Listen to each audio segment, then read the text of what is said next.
out of puff. The Express is a long, heavy train. Gordon usually pulls it.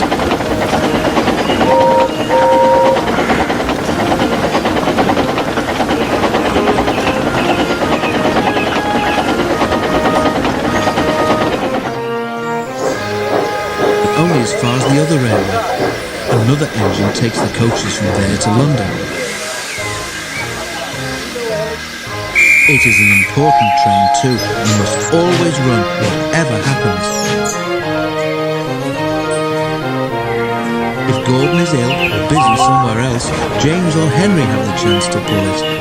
They try their best and do it well. Too well perhaps, because sometimes the importance of the occasion goes to their smoke boxes and makes them boastful.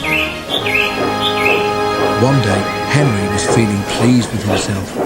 He had run the Express to time, and the Fat Controller had congratulated him. "I don't know what the Fat Controller would do without me," he said importantly in the shed that evening. "Have a care," warned Douglas. "Too much puff about yourself, and you'll maybe run out of puff one day." "Pooh," scoffed Henry. "I pulled 2 trains and a failed diesel once, and the Fat Controller said I was an enterprising engine." "Aye, I mind it well," agreed Donald. "I took the goods train on, you recall, but Dougie is right. Puff goes before a fail." The Scottish twins were wasting their own puff, of course, because Henry took no notice whatsoever. A little later, the railway had to begin using a new sort of coal. It was dusty and burned with clouds of thick black smoke.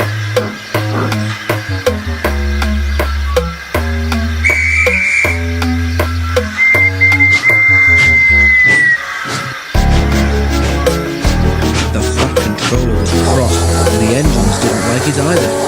"Filthy rubbish," they grumbled. The new coal made more ash too. Before long, all the engines began to have pains in their smoke boxes. Hot ash collected there and gave them the most awful indigestion. One evening, Henry felt dreadful when he got back to the shed. His fireman had to clean an enormous pile of ash from his smoke box before he felt better.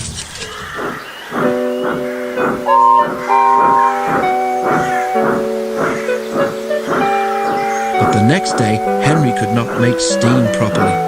He struggled to Edward Station, but could go no further.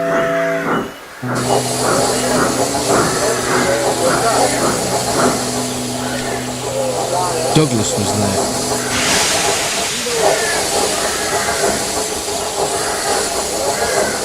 "I can't breathe," Henry wheezed.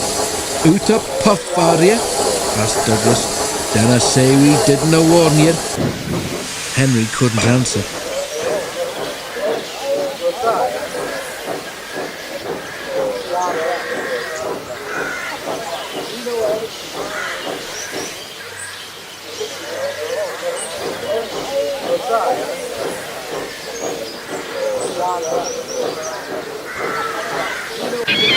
Douglas took his train for him. The fireman cleared away more ashes, but when he tried to close Henry's smokebox door, it did not make the airtight fit that it should have done. "Those hot ashes have bent your smokebox door," he said. "Air is coming in so that you can't breathe properly through your fire. But I know how we could cure that." He filled a bucket with water. Then he fetched all the old newspapers he could find from the station bookstore. The driver helped him tear them into strips, which they soaked in the water. "What are you doing?" asked Henry anxiously. "Making something called papier-mâché," explained the driver. "When this paper is soggy enough, we shall paste it in your air leak so that you can breathe better. It won't last forever, but it will get us home." "Oh," said Henry unhappily. His driver was right. When the job was done, Henry felt much better, and even the driver and fireman were surprised how well he steamed.